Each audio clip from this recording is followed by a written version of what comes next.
Halo sahabat matematika, selamat bergabung kembali di channel Rain Mathematics Education.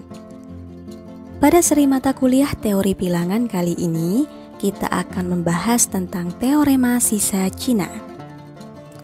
Oke teman-teman, sebelum kita masuk ke materi, bagi kalian yang belum mensubscribe channel ini, jangan lupa untuk klik tombol subscribe-nya ya. Terima kasih dan selamat belajar.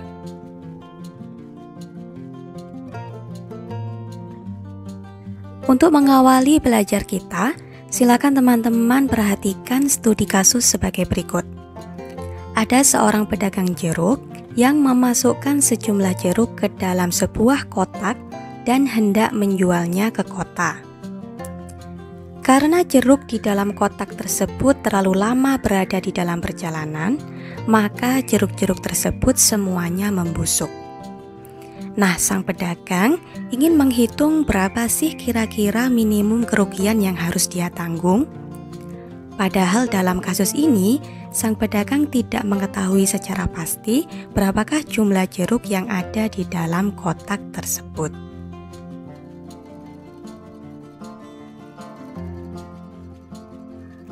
Si pedagang tersebut tidak ingin menghitung jumlah jeruknya satu persatu.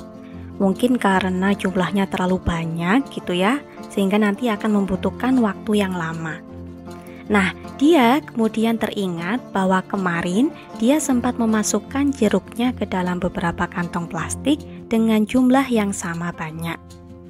Ketika si pedagang tersebut memasukkan jeruknya ke dalam 3 kantong plastik dengan jumlah yang sama banyak, akan ada 2 buah jeruk yang tersisa. Kemudian ketika dia memasukkan jeruknya ke dalam 5 kantong plastik dengan jumlah yang sama banyak, akan ada 4 buah jeruk yang tersisa. Sedangkan ketika si pedagang tadi memasukkan jeruknya ke dalam 7 kantong plastik dengan jumlah yang sama banyak, akan ada 6 buah jeruk yang tersisa.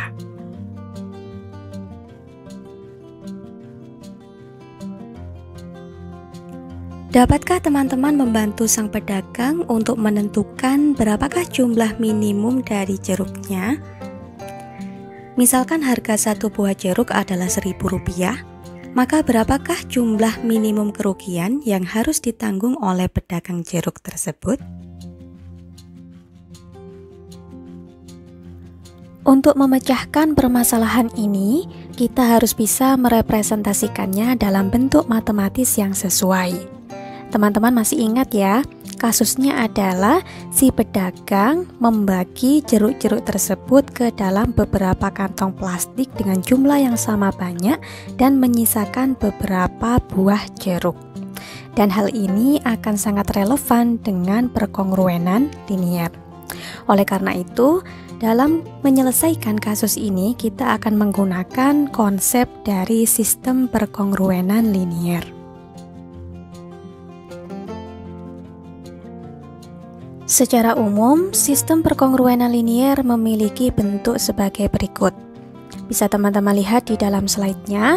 Di sini ada n buah perkongruenan linier, di mana X di sini menunjukkan angka yang dibagi, kemudian M1 sampai dengan Mn menunjukkan angka-angka yang menjadi pembagi, sedangkan A1 sampai dengan AN ini merupakan angka-angka yang menjadi sisa hasil pembagian.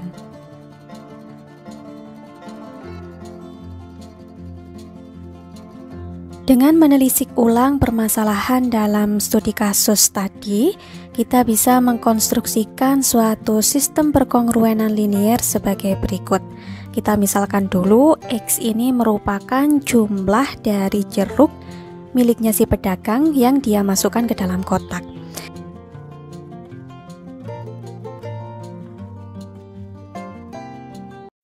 Oke teman-teman, kita akan coba untuk memecahkan kasus yang sudah diberikan di dalam slide sebelumnya. Jadi permasalahan yang ada di sana dapat kita tuliskan dalam bentuk sistem perkongruenan linier sebagai berikut. Misalkan ya, di sini X itu merupakan jumlah dari jeruk yang dimiliki oleh sang pedagang. Ketika jeruk tersebut dibagi dengan 3 atau dimasukkan ke dalam 3 buah kantong plastik dengan jumlah yang sama banyak, maka akan menyisakan 2 buah jeruk. Kemudian ketika jeruk tersebut kita bagi ke dalam 5 buah kantong plastik dengan jumlah yang sama banyak, maka akan menyisakan 4 buah jeruk. Dan yang terakhir, ketika jumlah jeruk ini kita bagikan ke dalam 7 buah kantong plastik dengan jumlah yang sama banyak, akan tersisa 6 buah jeruk. Nah, selanjutnya teman-teman perhatikan perkongruenan yang pertama, yaitu X kongruen dengan 2 modulo 3, kita ubah menjadi bentuk persamaan. Nah, ketika perkongruenan ini diubah menjadi bentuk persamaan, akan kita peroleh hasil seperti ini. Jadi, X itu merupakan 2 dijumlahkan dengan kelipatan dari 3. Di sini saya simbolkan dengan 3E1, di mana E1 bisa teman-teman ganti dengan sembarang bilangan yang ada di dalam himpunan bilangan bulat. Selanjutnya adalah kita substitusikan nilai dari X ini ke dalam perkongruenan linier yang kedua, sehingga nanti kita akan memperoleh hasil seperti ini. Jadi ini adalah perkongruenan linier yang kedua, yaitu X kongruen dengan 4 modulo 5. Kita ganti nilai X nya dengan 2 plus 3E1, sehingga kita akan memperoleh 2 plus 3E1 kongruen dengan 4 di modulo 5. Nah, teman-teman perhatikan di sini, 4 itu kan sama dengan 2 ditambah dengan 2, seperti itu ya. Ketika di ruas sebelah kiri kita jumlahkan dengan minus 2, maka yang ada di ruas sebelah kanan juga kita jumlahkan dengan minus 2. Sehingga nanti akan tersisa bentuk perkongruenannya seperti ini. Yang ada di ruas sebelah kiri, 3 dikalikan E1, dia akan kongruen dengan 2 modulo 5. Kemudian kita tinjau, apakah 3 habis membagi 2? Jawabannya kan tidak. Maka kita perlu memodifikasi angka 2 di sini. Nah, caranya bagaimana? Seperti biasanya, kita akan menjumlahkan 2 dengan kelipatan dari 5. Kemudian kita pilih yang terkecil dan dia habis dibagi oleh 3. Dan kita menemukan angka 12. Angka 12 ini diperoleh dari 2 kita jumlahkan dengan 5 dikalikan 2. Seperti ini ya. Dan 12 ini habis dibagi oleh 3. Selanjutnya 3E1 dia kan kongruen dengan 12. Dan 12 ini merupakan hasil perkalian dari 3 dan 4. Kita lihat di sini 3 dan 5 FPB-nya sama dengan 1. Maka kita bisa menyederhanakan bentuk perkongruenan linier ini dengan cara kita mengkanselasi angka 3 tanpa merubah angka 5-nya. Sehingga nanti akan kita peroleh E1 kongruen dengan 4 modulo 5. Kalau misalkan bentuk perkongruenan linier ini akan kita nyatakan dalam bentuk persamaan, maka kita akan memperoleh E1 itu sama dengan 4 dijumlahkan dengan 5 dikalikan E2, di mana E2-nya di sini boleh teman-teman ganti dengan sembarang elemen yang ada di dalam himpunan bilangan bulat. Oke, langkah selanjutnya adalah teman-teman substitusikan nilai E1 ke dalam persamaan X sama dengan 2 ditambah dengan 3 kali E1. Kita punya X sama dengan 2 ditambah dengan 3 dikalikan dengan E1. Kemudian E1-nya kita ganti dengan 4 ditambah dengan 5E2. Sehingga kita akan memperoleh X-nya ini sama dengan 14 ditambah dengan 15E2. Nah, selanjutnya silakan teman-teman substitusikan nilai E ini kepada perkongruenan ketiga. Tadi bentuk perkongruenannya seperti ini ya, X kongruen dengan 6 modulo 7, kemudian X-nya kita ganti dengan 14 ditambah dengan 15E2. Nah, sekarang teman-teman perhatikan, 14, jika dia berada di modulo 7, maka dia akan kongruen dengan 0. Maka kita bisa mengganti angka 14 di sini menjadi 0. Sehingga nanti yang tersisa adalah 15E2 kongruen dengan 6 modulo 7. Teman-teman perhatikan 15 tidak habis membagi 6, maka angka 6 di sini harus kita modifikasi sedemikian sehingga nanti dia akan menjadi angka yang bisa dibagi habis oleh 15. Cara memodifikasinya seperti tadi ya. Jadi kita jumlahkan 6 dengan kelipatan dari 7. Seperti itu. Di sini kita memperoleh angka 90. Nah, 90 ini kita peroleh dari 6 ditambahkan dengan 84. Dan 84 ini merupakan kelipatan dari 7 gitu ya, yaitu 12 kita kalikan dengan 7. Seperti itu. Oke, kemudian kita tuliskan lagi 15E2, kan dia kongruen dengan 90 ya. 90 ini merupakan hasil perkalian dari 15 dengan 6. Kemudian teman-teman perhatikan juga 15 dan 7 ini saling prima. Maka kita bisa mengkanselasi elemen-elemen yang sama yang ada di ruas kanan dan ruas sebelah kiri tanpa perlu mengubah nilai dari 7 di sini. Gitu. Sehingga di sini angka 15-nya saya kanselasi. Yang tersisa adalah E2 kongruen dengan 6 di modulo 7. Ketika perkongruenan tadi kita ubah menjadi bentuk persamaan, maka kita akan memperoleh seperti ini ya. Jadi E2 itu sama dengan 6, kita jumlahkan dengan kelipatan 7. Saya simbolkan di sini sebagai 7T, di mana T bisa teman-teman ganti menjadi sembarang bilangan yang ada di dalam bilangan bulat.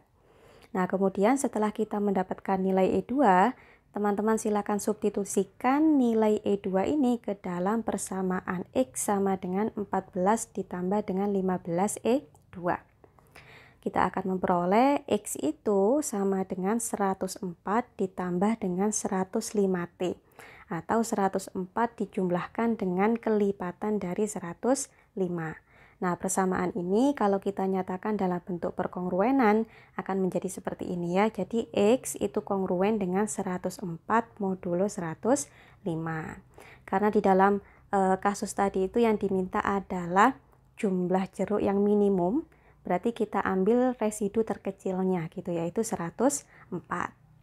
Dari sini dapat kita simpulkan bahwa jumlah minimum jeruk yang dimiliki oleh sang pedagang adalah 104 buah, sehingga minimum kerugian yang harus dia tanggung adalah sebesar Rp104.000. Permasalahan pada studi kasus tadi ternyata juga memenuhi persyaratan yang ada di dalam teorema sisa Cina. Artinya adalah permasalahan tersebut dapat juga kita selesaikan dengan cara mengimplementasikan teorema sisa Cina. Untuk bunyi teoremanya seperti ini. Misalkan kita punya sebuah sistem perkongruenan linier yang berbentuk X kongruen dengan A kecil I di modulo K kecil I, dengan kondisi I-nya ini kita jalankan mulai dari 1 sampai dengan N, dan FPP dari angka-angka pembaginya yaitu K kecil I ini sama dengan 1. Atau kalau misalkan dalam notasi matematis, di situ saya tuliskan bahwa FPP dari K kecil I dan K kecil C sama dengan 1 dengan I tidak sama dengan C. Sistem perkongruenan linier seperti ini memiliki solusi bersama modulo K besar yang tunggal. Untuk K besar sendiri kita definisikan sebagai hasil perkalian dari angka-angka yang berkedudukan sebagai pembagi, yaitu K kecil 1 kita kalikan dengan K kecil 2 dan seterusnya kita kalikan sampai dengan K kecil N. Untuk solusi bersamanya sendiri dapat kita cari dengan menggunakan formulasi sebagai berikut. Jadi kita punya X, di mana X kongruen dengan hasil penjumlahan dari A kecil I, kita kalikan dengan K besar I, kemudian kita kalikan dengan R kecil I. Untuk K besar I dapat kita cari dengan cara kita membagi K besar dengan K kecil I, sedangkan untuk R kecil I ini merupakan inverse dari K besar I di modulo K kecil I.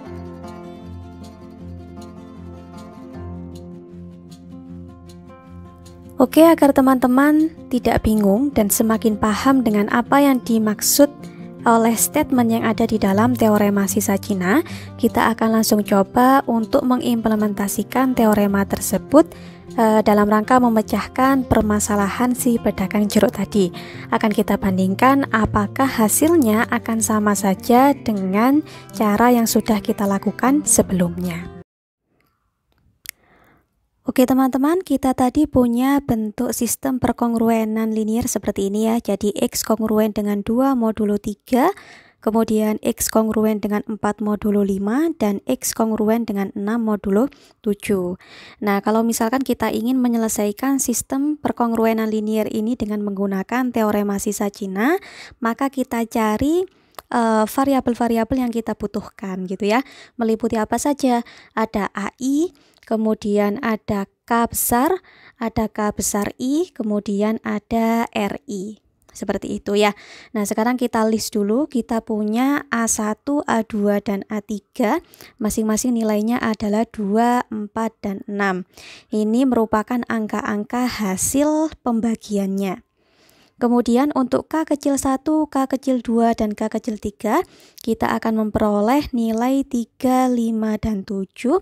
Ini merupakan angka yang menjadi pembagi atau jumlah kantong plastiknya. Seperti itu. Nah, selanjutnya kita akan mencari nilai dari K besar. Nilai dari K besar itu merupakan hasil perkalian dari angka-angka yang menjadi pembagi, yaitu K kecil 1, K kecil 2, dan K kecil 3. Kita kalikan semuanya sehingga nanti kita akan memperoleh angka 105. Selanjutnya kita akan mencari nilai dari K besar I. Berarti ada K besar I1 ya, I-nya berjalan mulai dari 1 sampai dengan 3. Untuk K besar 1 kita peroleh dari K besar kita bagi dengan K kecil 1, yaitu 105 kita bagi dengan 3, hasilnya adalah 35. Kemudian untuk K besar 2 juga seperti itu ya rumusnya. Kita akan memperoleh 105 dibagi dengan 5, hasilnya adalah 21. Kemudian untuk K besar 3 dengan rumus yang sama kita akan memperoleh 105 dibagi dengan 7, hasilnya adalah 15. Berikutnya kita akan mencari nilai dari RI. Untuk I-nya berjalan dari 1 sampai dengan 3. Tadi kita tahu bahwasanya R1 itu merupakan inverse dari K besar 1 di modulo K kecil 1. Atau bisa kita ganti ya, nilai dari K besar satunya dan K kecil satunya kita sesuaikan sehingga R1 ini merupakan inverse dari 35 di modulo 3. Nah, bagaimana cara untuk mencarinya? Kita harus mengkonstruksikan sebuah perkongruenan linier seperti ini. Jadi ketika 35 kita kalikan dengan inverse-nya, maka dia akan kongruen dengan 1 di modulo 3. Kemudian kita tinjau, 35 tidak bisa habis membagi 1, maka angka 1 di sini harus kita modifikasi. Bagaimana cara untuk memodifikasinya? Kita cari kelipatan dari 3 yang ketika dijumlahkan dengan 1 hasilnya dapat dibagi oleh 35. Di sini kita akan memperoleh 3 dikalikan dengan 23 dijumlahkan dengan 1 hasilnya adalah 70. Dan 70 ini akan habis dibagi oleh 35. Sehingga angka 1 di sini kita ganti dengan 70. Oke, selanjutnya adalah 35 dikalikan dengan R1 kongruen dengan 70. Dan 70 itu merupakan hasil perkalian dari 35 dengan 2. Teman-teman perhatikan, 35 dengan 3 FPB-nya sama dengan 1. Maka kita bisa mengkanselasi angka 35 di sini tanpa merubah nilai dari angka 3. Sehingga akan kita peroleh R1 itu kongruen dengan 2 di modulo 3. Kemudian kita pilih residu terkecilnya sehingga R1-nya sama dengan 2. Oke, sekarang kita lanjutkan mencari nilai R kecil 2 dan R kecil 3. Kita tahu bahwasanya R2 itu merupakan inverse dari K besar 2 di modulo K kecil 2. Seperti itu ya. Kemudian kita ganti K besar 2 dengan 21 dan K kecil 2 dengan 5. Sehingga kita akan memperoleh R2 itu merupakan inverse dari 21 di modulo 5. Sebagaimana pada perhitungan sebelumnya, kita konstruksikan dulu sebuah perkongruenan linier seperti ini. Jadi 21 ketika dikalikan dengan inverse-nya, dia akan kongruen dengan 1 di modulo 5. Kemudian teman-teman tinjau, di sini ada 21, dia tidak habis membagi 1, maka angka 1 di sini harus kita modifikasi dengan cara kita mencari kelipatan 5 yang ketika dijumlahkan dengan 1 akan habis membagi 21. Dan kita akan memperoleh nilai 21 ya. Ini kita peroleh dari 5 dikalikan dengan 4 dijumlahkan dengan 1. Hasilnya adalah 21 dan 21 habis membagi dirinya sendiri. Oke.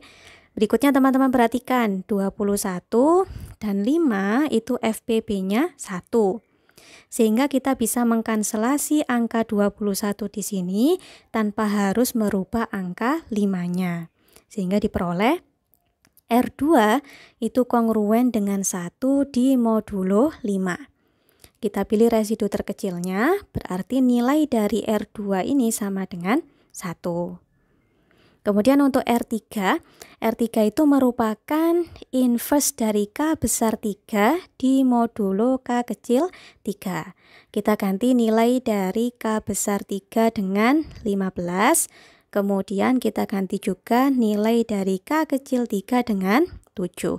Sehingga R3 itu adalah inverse dari 15 di modulo 7. Selanjutnya kita konstruksikan seperti yang tadi ya, perkongruenan linier yang berbentuk 15 dikalikan dengan R3, yaitu inverse-nya sendiri, dia akan kongruen dengan 1 di modulo 7. Karena 15 tidak habis membagi 1, maka angka 1 harus kita modifikasi. Caranya adalah kita mencari kelipatan dari 2, kelipatan dari 7, yang ketika dijumlahkan dengan 1, hasilnya akan habis dibagi oleh 15. Dan kita menemukan angka 15. Angka 15 ini diperoleh dari 7, kita kalikan dengan 2, ketika dijumlahkan dengan 1 hasilnya 15, dan 15 akan habis membagi dirinya sendiri. Seperti itu ya. Kemudian teman-teman perhatikan, karena 15 dan 7 FPB-nya itu 1, maka kita bisa mengkanselasi angka 15 di sini tanpa harus merubah angka 7-nya. Sehingga kita akan memperoleh R3 itu kongruen dengan 1 di modulo 7. Kita pilih residu terkecilnya sehingga R3-nya sama dengan 1. Nah, langkah yang terakhir ya, ketika kita ingin mencari solusi untuk sistem perkongruenan liniernya, kita bisa menggunakan rumus sebagaimana yang ada di dalam teorema sisa Cina. Yaitu kita akan menjumlahkan hasil perkalian dari komponen-komponen ini. Yang saya maksudkan adalah A kecil 1 dikalikan dengan K besar 1 dikalikan dengan R kecil 1. Ini ya, dan seterusnya mereka ini dijumlahkan di modulo K. Kita masukkan satu persatu, kita ganti di sini ya, A kecil 1 kita ganti dengan 2, K besar 1 kita ganti dengan 35, dan seterusnya sampai dengan K besar kita ganti dengan 105. Kita akan memperoleh hasil 2 dikalikan 35 dikalikan 2 sama dengan 140. Kemudian 4 dikalikan 21 dikalikan dengan 1 hasilnya adalah 84. Dan 6 dikalikan dengan 15 dikalikan dengan 1 hasilnya adalah 90. Ketika kita jumlahkan, kita akan memperoleh bahwa X itu kongruen dengan 314 di modulo 105. Kemudian kalau kita sederhanakan ya, 314 kita modulokan dengan 105, kita akan memperoleh bahwa X itu kongruen dengan 104 di modulo 105. Sehingga jumlah minimum jeruk yang dimiliki oleh si pedagang adalah 104 buah, sehingga minimum kerugiannya adalah 104.000. Dan hasil ini bersesuaian dengan hasil perhitungan kita dengan metode yang sudah kita lakukan sebelumnya. Oke teman-teman, cukup sekian pembahasan dalam video kali ini. Ada kurang dan lebihnya mohon dimaafkan ya. Nantikan video-video saya selanjutnya. Jangan lupa untuk klik tombol like dan subscribe-nya. Terima kasih.